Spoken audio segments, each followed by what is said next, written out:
I'm so glad my parents did explain that to me, because what my peers were telling me was, you're not smart, getting the correct information. Eventually, what that did is that helped me to be able to identify, okay, I have a disability. It doesn't mean that I'm not smart, doesn't mean that I'm less than anybody else. It just means that my brain works differently.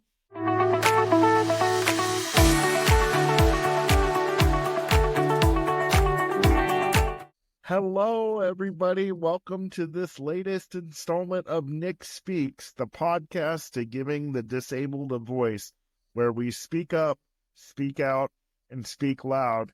You guys, I have a guest today that was told that she would not be able to go to college, get her master's degree, or even have the job that she wanted, not because of her physical disability, but because of her learning disability. Can you believe that? So we are going to talk to my guest today, Michelle. Thank you for joining me, Michelle, on Nick Speaks. I'm so glad to have you. How are you doing? I am doing great, Nick. Thank you so much for having me. Absolutely. So to start the show off, why don't you tell everybody a little bit about yourself, what your learning disability is, and all that kind of good stuff? Sure. Well, my name is Michelle Steiner. I live in Pennsylvania with my husband, Ron, and our two cats, Jack and Sparrow. I work as a paraeducator in a school with some students who have disabilities and some who don't. And I also am a writer and a speaker and a photographer, and I have a blog called Michelle's Mission. And I write about life with a learning disability. And as I said, I do have a learning disability myself. I have dyscalculia, which is a math learning disability. And it's not what a lot of people think when they think about disabilities. They might think, oh, someone that has that, they must have dyslexia, where they read numbers backwards. Right. And there's a lot more that goes into that. I struggle more with how numbers work. And there's things that I just am not able to do because of that. And so what are one of those things, I'm sorry to cut you off, what are one of those things, or some of those things that you can't do because of the dyscalculia? Sure, no problem. I am somebody that I can't read the face of a clock. I can see the numbers, I can see the hands on there, but it doesn't make any sense to me what time it is, unless it's to the hour, and I don't have a cold read with that. I also don't know all my multiplication or addition and subtraction facts. I get lost in some of the steps on how to complete a problem. It can be really hard for me if you give me information like on a graph or charts or things like that. I also confuse my right from my left. So that can be really hard for me. And that also impacts with the visual perception and not being able to drive. It's also difficult for me to understand directional concepts such as east, south, west, north, and that can be hard with giving directions. I also struggle with budgeting. It can be hard for me to know how much money we have coming in and how much is going out. If I'm at the store, it's a real shock for me. Every single time that I go to the register, I never really know how much my total was going to come to, which I'm sure it is for everybody nowadays. And if you give me a debit, but for me, it really is. And if you give me a debit card or a credit card, it's so abstract that I end up spending more. But if you give me $20, I can visualize the dollars going and the quarters, and I can get a range. It's not exact, but it's a range. It can be difficult for me to leave a tip. That can be hard for me to Right. So when were you diagnosed with that, and how did your family find out that you had this learning disability? I was diagnosed with this learning disability whenever I was in kindergarten. I was really blessed that my teacher could pick up in the classroom that I was having a hard time with counting, tying my shoes, visual perception. And she noticed that I was really struggling. So she recommended to my parents that I get tested for having a learning disability. And it came as the surprise to no one, well, at least the teacher, that, yeah, I do have that. They told my parents at age 5 or 6 that I was never going to be able to really understand math, and they were right about that. They knew I wasn't going to be a mathematician when I was really young. Does anybody normal really aspire to be a mathematician? I don't think, but they could evaluate and knew what a typical kid was doing at 5 or 6. And I just wasn't in that range with math. Everything else, Right. right, was going a little more in that direction, but they knew that the math was going to be that way. And that was hard for my dad to understand. He's pretty good at math. So he's like, well, wait a minute, 1 + 1's always 2. What do you mean she's not going to understand how numbers work? And I think that was hard on them in the beginning, especially because they had no indication of that. I didn't, learning disabilities aren't something that somebody can tell by just looking at a person. And I'm also pretty verbal, so my parents really didn't have a whole lot to base that on. What development was, and I was their first child, of course, so that makes it really hard. I can remember it was just really difficult in the early years. I really Yeah. struggled. Did you Yeah, comprehend? Did you comprehend what was going on? Did you understand that you had a learning disability and that you were different than other kids? sure. My parents explained it to me, which was really helpful. They told me that I have a learning disability and that I learn differently and that I'm still smart. And then I would be going to school and in a different school. It was still a public school in our district, but the school wanted me in a different school environment, which actually turned out to be a good thing that I wasn't with some of our neighborhood children at that time until I was in middle school. It was already really difficult when I did go to school with them, so fitting in. But I understood it was so hard because when I was in the regular ed classroom, I struggled to learn. And when I was in learning support, I really struggled as well. And I'm so glad my parents did explain that to me because what my peers were telling me was, you're not smart. And, getting the correct information, uh, eventually what that did is that helped me to be able to identify, okay, I have a disability. It doesn't mean that I'm not smart, doesn't mean that I'm less than anybody else. It just means that my brain works differently. And these are things I'm going to have to do so I can be able to learn and live. When did you notice that you really started to struggle with your disability? Like, when was it an issue for you? It was a big issue for me beginning when I was in elementary school because I was very frustrated. I wanted to learn like everybody else. I wanted to make my parents proud and happy, but even though I always did that, and I just had this idea about that life was always going to be hard, and my disability was what was going to get in the way to all this joy and happiness. And I can just remember wanting it to go away, and it didn't. But what I ended up learning how to do was how to compensate with that. Um, just there were different times in my life though. I even as an adult or as an older teen, I still struggle with that identity with having one. And it Yeah. wasn't until I got my bachelor's degree that I really had a good grasp on it that, okay, I have this, but it's not the end of the world. Yeah. Having a disability is not the end of the world. A lot of times Mhm. it can seem that way depending on what disability you have and what you are told your limitations are.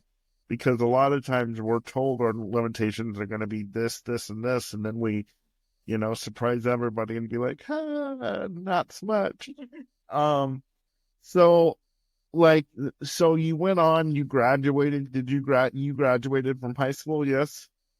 Yes, I did. And before I graduated from high school, we started talking about what I was going to do afterwards. I knew I wanted to go to college. Won't lie to you, I was a little nervous myself because I knew with my math disability how hard it was going to be. And I was already doing really good in my classes with having the individual education plan. I was in all regular ed except for math and resource. And I wasn't alone in that. I had a learning support teacher who told me, I don't think you can go to college because of your math difficulties. And she suggested a trade school. And none of the programs interested me. So what I decided was, okay, I'm going to go to college. I got connected with OVR, Office of Vocational Rehabilitation. They seemed like that was a good plan to go to community college. and study early childhood education. And they were great. They paid for all my years of schooling. But the only thing was I had to get tested for a learning disability all over again. And I've never been a great test taker. And when I took the test, I scored so low that the psychiatrist who evaluated me told me, you're most likely not going to go beyond community college. Wow. So they were really like, they didn't even look and see, is there anything that we can do? I mean, they just looked cookie cutter test results and said, there's no way you can do what you want to do. Yeah. And I love the fact that you kind of gave a forget about you to the people who said you couldn't go to college. I did the clean version because we're on air. So I said, forget about you. But I love the fact that you said, no, it doesn't matter what they say to me. I'm going to go to college. What gave you that kind of inspiration to where did that come from?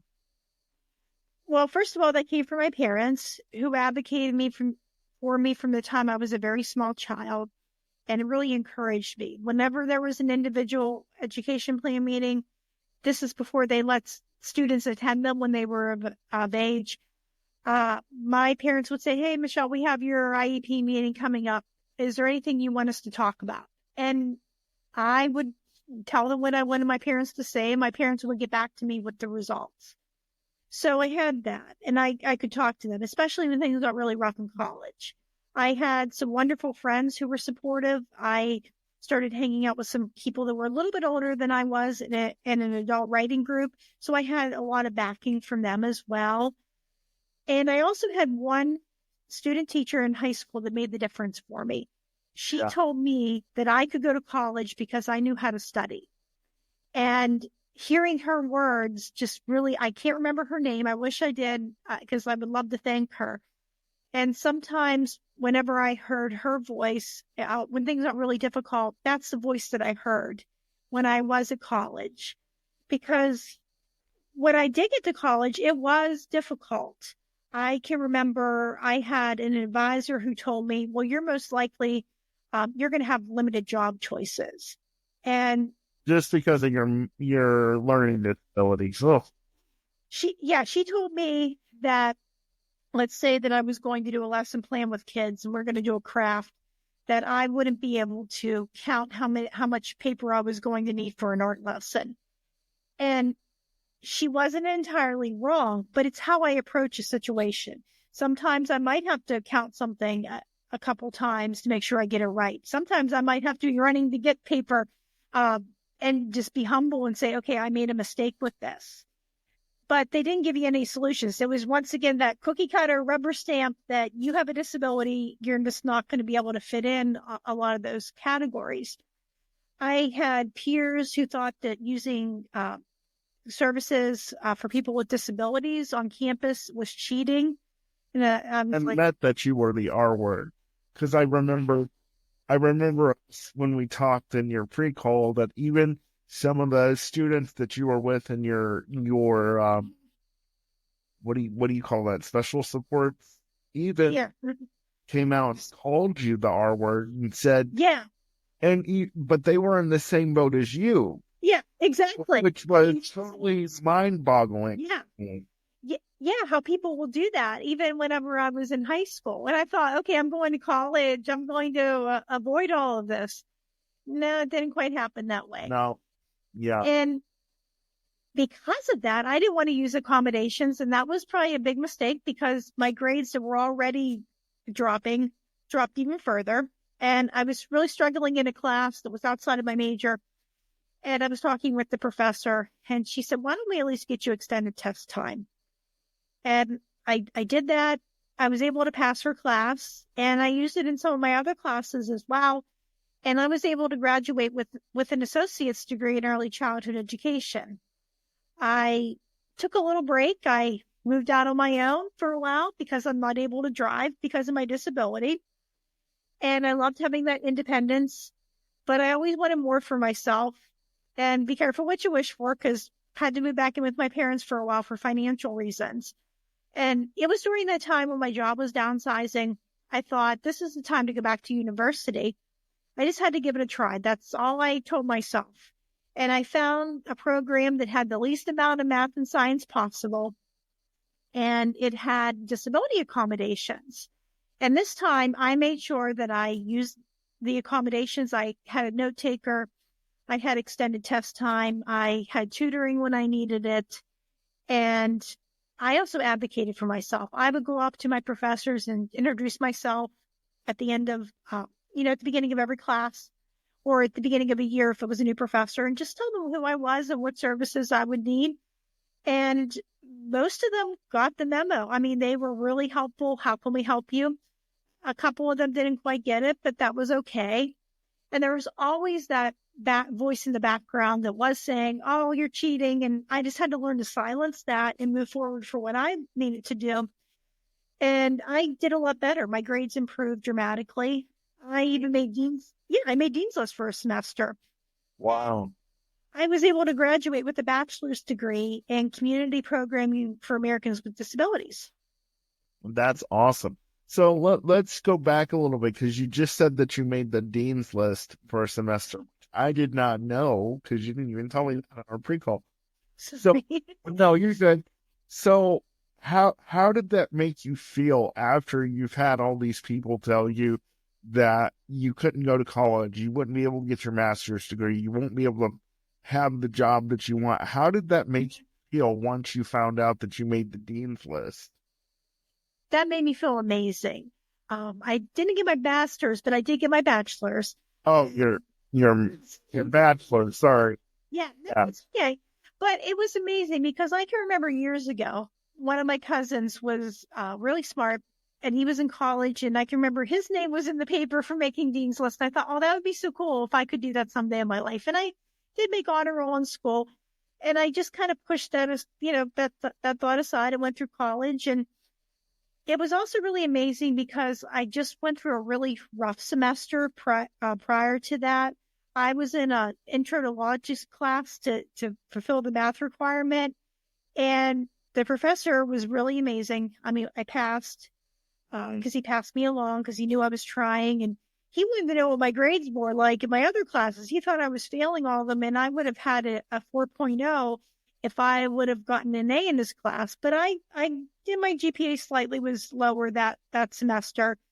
But I came into a new semester, and I made Dean's List that semester. So it was really amazing. And I got a chance. He was actually at the ceremony when they had one to honor people who made that. And he congratulated me when I was there. And it just was amazing because I never thought that I would have that opportunity. That's awesome. That's awesome. What I hear you refer back to over and over again, Michelle, is that you had a really good support system within your parents. And for any special needs parents that are out there listening right now, I just want to say to you guys, nobody can be exactly like Michelle's parents, but if you could just take a smidgen of what they have, and don't be like all these other people in the world who are going to look at your child and tell them that they can't. You need to be the one person that says, you can do this. And if you can't do it the normal way, there's got to be 10 other ways to get it done. And if you can't do that, well, then let's find something else that you can do. But just because somebody tells you that you can't, it does not mean that's the end of the story. And I applaud your parents so much for giving that, because like mine, it was just, you're not going to be able to go out, Nick. You're not going to be able to live on your own. You're not going to be able to be in a successful relationship. Everything was no for me. And I know for so many of the people out there watching and listening right now that are disabled, whether it be a learning disability or a physical disability or another mental disability, a lot of them are told no by the people that are supposed to be the most supportive. And it doesn't have to be that. I mean, they're going to get told no with so many other people. They need one person. They need one or two people that's going to support them no matter what. And if they get told no, they need to be told no with love and realize that that's not the end of the story. And so I really applaud your parents supporting you the way they did. And I hope that other parents listening have that encouragement from your story to do that too. You said Right. earlier in the podcast that you do writing and you have a blog. What encouraged you to do the writing and the blog? Writing was always really healing for me, especially when I was really young. I wrote a story about a dinosaur when I was in second grade, and my dad saw it and he said, "This is really good." And that just gave me the encouragement to write more. And my dad read to me every night when I was little. And reading and writing became my world that I would go into, especially when I was being bullied by my peers. And the writing group that I joined as a teenager, they were amazing. They said, "You should really write about having a learning disability." And I thought, "Oh no, that's too personal. I'll just write some bad poetry and some other stuff that I really would not want to read today." But when I finally wrote about my learning disability, it just was so healing for me. I got married. I moved into a house, and they also found out I had limited hand dexterity, and I couldn't open up the front door. And there was a call in the mighty for what's a seemingly easy task for other people, but it's really hard with your disability. And I thought, I'm so frustrated. I'm just going to write about it. And it got published. And when it got published, it was just, as I said, one of the most healing things I ever did. And I had such a great response that encouraged me to write more articles for the mighty and to write for some other places as well, and to start my own blog where I can talk about my life with a learning disability and also feature my photography as well. I'm not able to drive because of my disability, so I literally get to stop and smell the roses. And people will tell me, "Well, you bring out details in a flower that other people will miss." And I often look at this as thinking, well, I could be sad that I can't drive, but I just think of all the shots I would miss of taking flowers and seeing all that stuff if I was focused on the road. And I just really try to incorporate that in my articles. And I also have a store where people can purchase my prints. That's awesome. Does it ever come across your mind, Michelle, like, damn, wish I could drive, or damn, I wish I didn't have this problem with math? I wish life was a little bit easier. Did that ever run across your mind? And did you ever struggle with any depression or mental health because of it? Depression with it. But there was a time where I thought, oh, I'm going to cure this, or I'm going to be able to not have this to be complete. And sometimes it wasn't until that I finally accepted my disability and I did the things that I could do and I enjoyed doing that I felt empowered. If I sit around and think, oh, I wish I could do math, or I wish I could drive, then I'm not in the greatest headspace. I'm more negative. But if I focus on what I can do and be able to find a way around it, I think that helps me out a lot too. There are times it would be easier if I drove. I mean, definitely I've had to turn down jobs because of not having my driver's license, or sometimes that can be used as almost as a discrimination too at job places, especially ones that want you to have a license, but they don't require driving as part of your job duties. And that would make it easier, but I'm really lucky that I have my husband who can take me to work, and I have a very nice coworker who takes me home at the end of the day. And I live in a central location, so I'm able to walk places, and I have friends and family who can take me other places as well. Math, it can be really frustrating, especially at work. All the kids know, do not ask me to help you with math. And if they place me in a math class, I can help you out with crowd control, but I just simply can't get it. And those times it can be really easy to fall into that, oh, I wish I had that. But what I try to do is I just try to remind myself of the things I am good at, like reading and writing and taking pictures and those things that bring me joy, and not to focus so much on all of the stuff I can't do.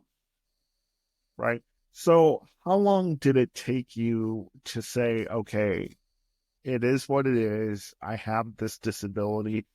What point, at what point did you get to that area? Because for me, I know it was probably till my mid 20s, maybe end of my 20s. I was just going to say that that is about the time that I started to accept my disability.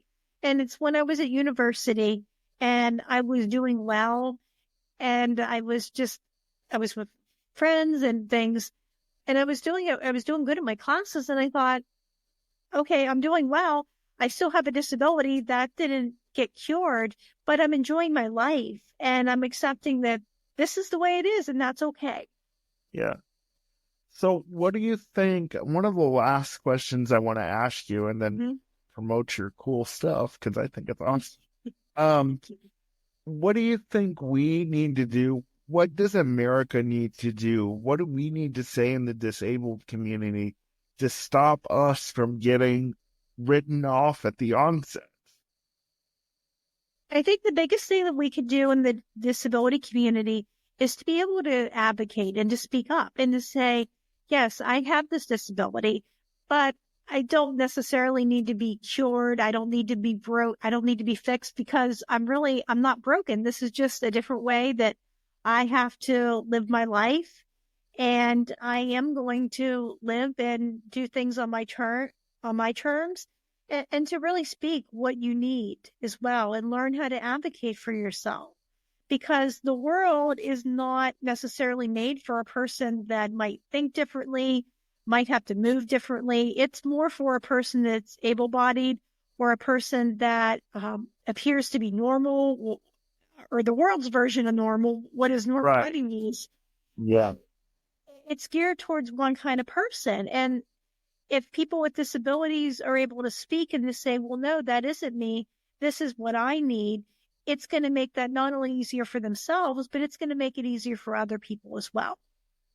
Yeah, it really is. So the biggest thing is learning how to adapt and Mm-hmm. learning how to speak to senators and different other Mm-hmm. people and saying, I often talk a lot about looking past the disability. In one of my uh, previous episodes, I talked about, people ask all these weird questions like, how do you go to the bathroom? How do you do this? They're so interested on how we do normal things like everybody else. But then when you those answers out, you don't take time to get to know the person. And so, you know, people again really need to look past the disability and realize that there's a person inside the what the world may call the disabled mind or the disabled body and give the human being a chance. Just don't write us off just because of our physical or mental or learning disabilities. And the main reason why I wanted to have you on is because so many of us get written off because of our Mm-hmm. physical disabilities or because of our mental disabilities that people can see, like autism or Down syndrome or cerebral palsy. Right. You have a learning disability, and that's not something that can be physically seen, and you were still written off. Uh, so I wanted to have you on uh, to say to disabled folks, look, the physically disabled aren't the only ones that get written off. The mentally disabled aren't the only ones that get written off. Here's a woman that wanted to go get her bachelor's degree and wanted to have certain jobs in certain places, and she was just simply told no because of a learning disability with math, and she was just written Mm-hmm. because of that. And I just think that's so wrong. So I wanted to have you on to tell the disabled folks, look, you're not alone. And Yeah. so I really appreciate you coming on and sharing your story. I want to ask this question before we go on to promoting your stuff, and then of course we're going to end for today. But I wanted to ask, do you know how many people in the world have your particular disability by any chance? Sure. It's about 1 in 5 people have a learning disability of some kind. So it's rare, but is your particular learning disability rare? Because I'd never heard of it until I met you. Right. It's not necessarily rare according to the statistics, but it's just that people don't talk about it. And so a lot of times people don't know what the signs are, or people just automatically think about dyslexia. So it is just like a 1 in 5 people have a disability. So they think that the numbers are about just as yeah. That's the same. Yep. Yeah, just as common as another type of learning disability. Yeah, that's crazy.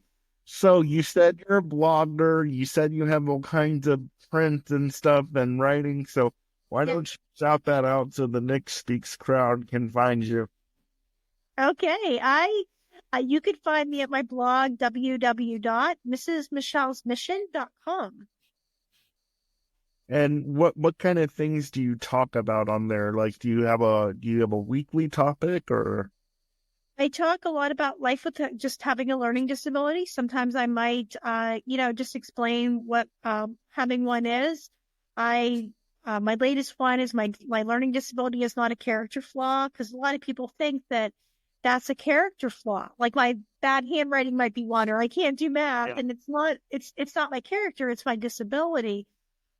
I am going to be providing a little more at the end of the month about learning disability, because October is Learning Disability Awareness Month. So a little more on what learning disabilities are to give people that education about that.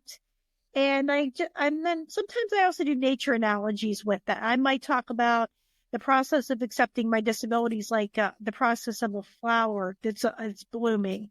Or I might talk about neurodiversity as different kinds of flowers and needing different things. Mm-hmm. And I try to post a lot. Sometimes I do my photography along with an article, and I just try to post pictures of things that I see. Oh, cool. And so you have a store also. Is that also on your website?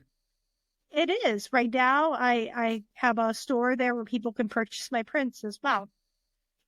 That is so that is incredible, and the fact that you're willing to talk about your disability and help others out there with it. And I'm gonna have my producer put your links in the show notes and everything. And if you guys are struggling with Michelle's specific learning disability or just a learning disability in general, and you want a friend that can really help you with that, reach out to Michelle. I'm sure she would love to talk with you and communicate with you. And Michelle, I just really appreciate your story, and I really appreciate your time. And thanks for coming on the show today. I really, really appreciate it. Well, thank you so much for having me. It's been a pleasure, Nick. Well, thank you. And guys, just before we go today, I want to give some show notes, some housekeeping notes. Remember, you can listen to the Nick Speaks podcast on Apple Podcast or Spotify, or you can watch it on my YouTube channel at Nicolas Comstock. Please give us a rating so we know how we're doing here at Nick Speaks. And if you're interested in coming on the show as a guest, whether you're disabled or you work somewhere in this disability community, you can reach out to me at nickspeaksofficial@gmail.com. Until next time, guys, this is the Nick Speaks podcast, where we speak up, speak out, and speak loud. We will see you next time. Bye-bye.